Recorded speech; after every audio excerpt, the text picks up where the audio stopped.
Baik, teman-teman, di sini saya akan menjelaskan mengenai ekstraksi. Jadi, apa sih ekstraksi itu? Jadi, ekstraksi adalah suatu proses pemisahan satu atau lebih zat komponen dari suatu campuran bahan menggunakan pelarut tertentu. Nah, tujuan dari ekstraksi ini biasanya untuk menarik komponen yang diinginkan dari bahan asli, baik itu untuk mengambil zat yang terkandung pada suatu bahan maupun untuk membuang zat yang ada di dalam bahan tersebut. Jadi, pada zaman dahulu, bangsa Mesir kuno, Tiongkok, dan peradaban di India lainnya menggunakan metode ekstraksi sederhana, seperti merebus atau merendam bahan tanaman dalam air dan minyak untuk mendapatkan esensi obat, pewarna, ataupun sebagai parfum. Nah, mereka mengenali bahwa panas dan cairan tertentu dapat menarik keluar komponen aktif.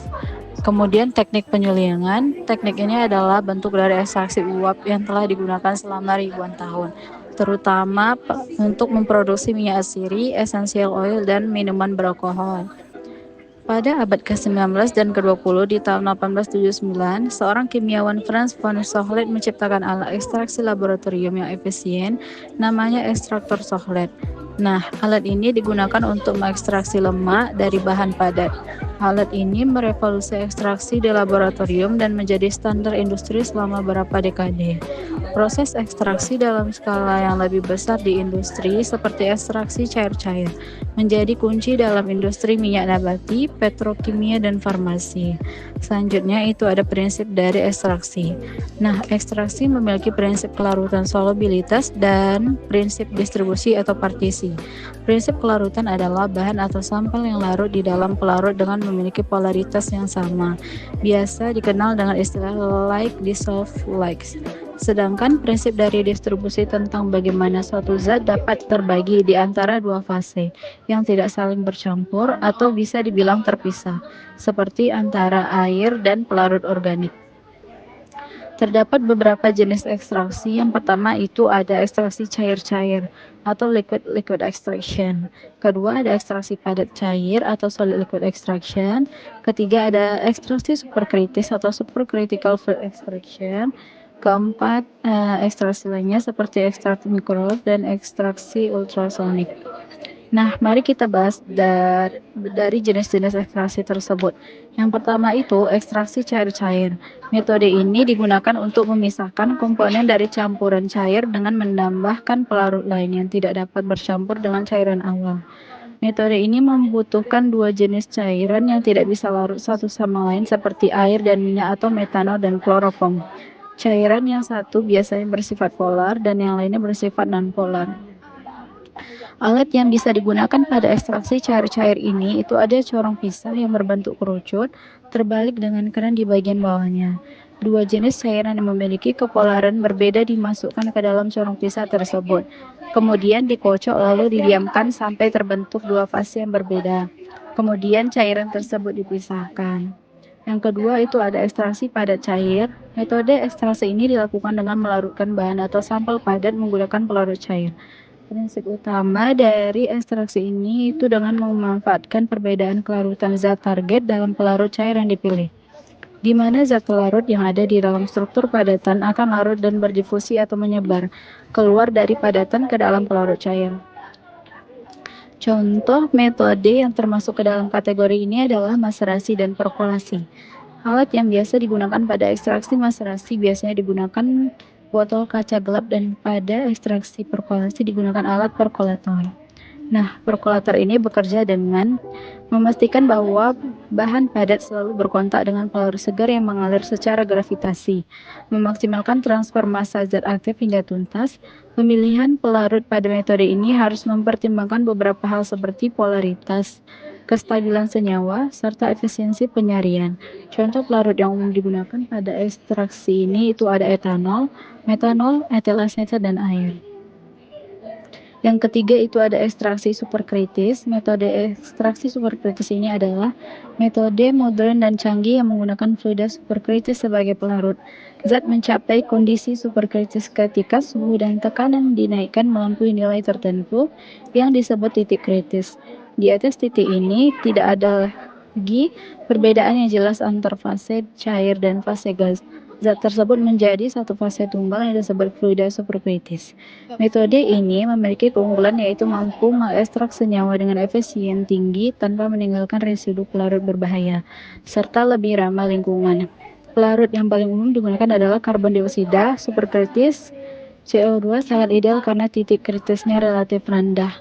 Selanjutnya ekstraksi microwave, di mana teknik ekstraksi modern ini menggunakan energi gelombang mikro untuk memanaskan pelarut dan material sampel secara langsung dengan cepat. Metode ini dirancang untuk mengekstrak senyawa organik dari matriks sampel lebih cepat dengan jumlah pelarut yang lebih sedikit dibandingkan metode konvensional seperti shockwaves atau maserasi. Prinsip dari ekstraksi ini, ketika gelombang mikro menyebabkan molekul polar dalam sampel dan pelarut bergetar dan berputar dengan cepat. Getaran ini menghasilkan panas secara internal. Pemanasan ini menyebabkan air atau pelarut di dalam tanaman menguap dan menciptakan tekanan uap internal yang besar. Tekanan internal yang tinggi menyebabkan dinding sel tanaman pecah atau robek.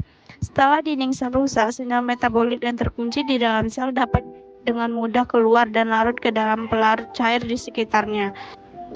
Selanjutnya ada ekstraksi ultrasonik.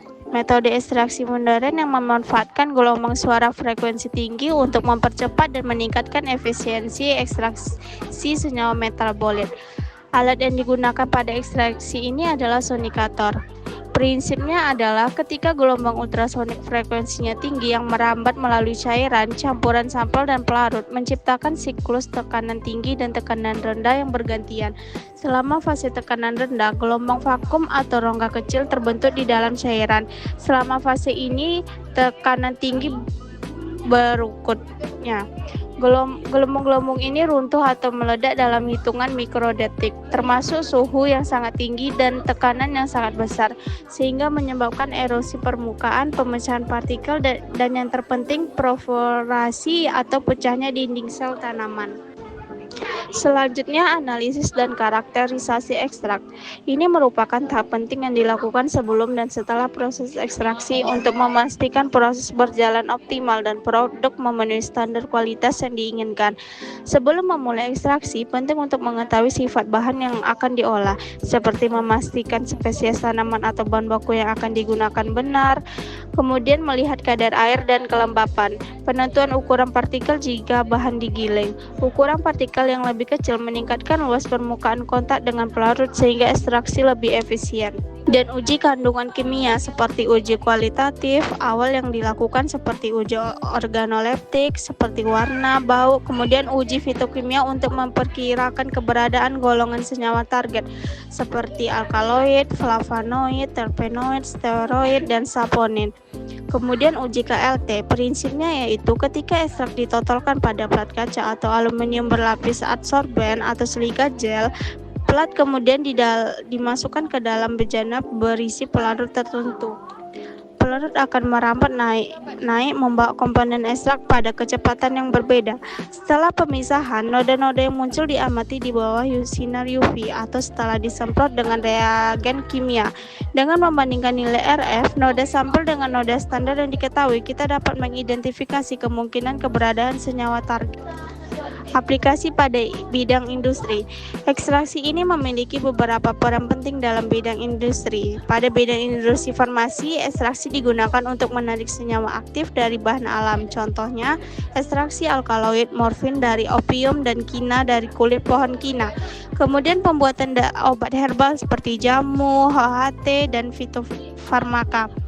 Industri modern juga memproduksi obat-obatan herbal yang harus memenuhi standarnya. Aplikasi seperti menghasilkan ekstrak kental atau kering dari tanaman obat yang kemudian diformulasikan menjadi kapsul, tablet, atau sirup.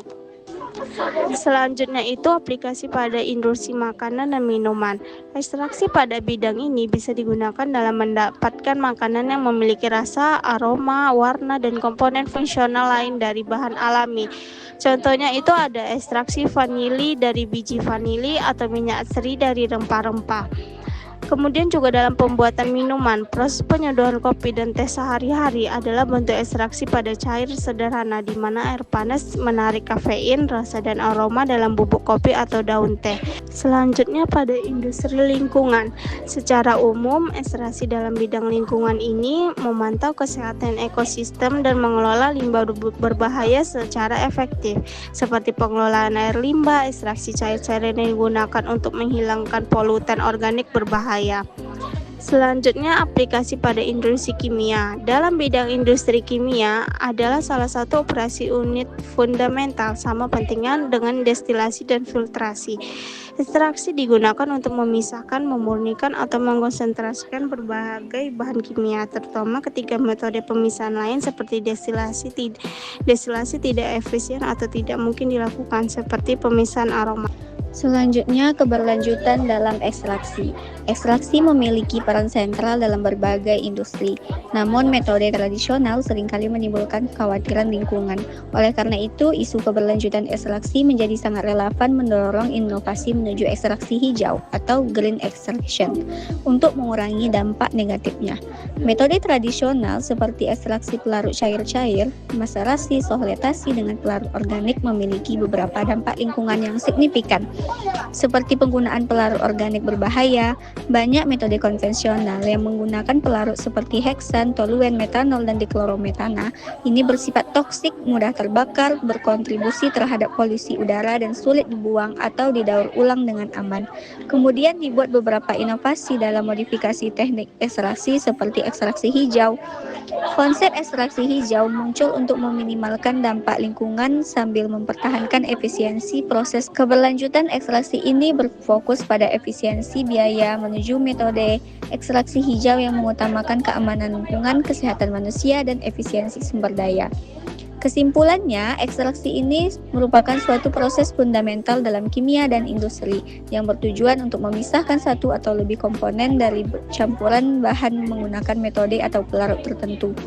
Bekerja menggunakan prinsip kelarutan yang sejenis melarutkan yang sejenis, dan prinsip distribusi zat terlarut di antara dua fase yang tidak bercampur. Ada berbagai metode ekstraksi yang digunakan tergantung pada fase bahan awalnya seperti ekstraksi cair-cair dan ekstraksi padat cair. Meskipun ekstraksi penting, tantangan utamanya adalah dampak lingkungan dengan pelarut beracun. Oleh karena itu, inovasi menuju ekstraksi hijau menjadi prioritas dengan fokus pada penggunaan pelarut ramah lingkungan seperti air atau CO2. Prospek masa depan ekstraksi adalah proses yang lebih otomatis, bersih, dan berkelanjutan didorong oleh kebutuhan akan efisiensi dan keamanan lingkungan.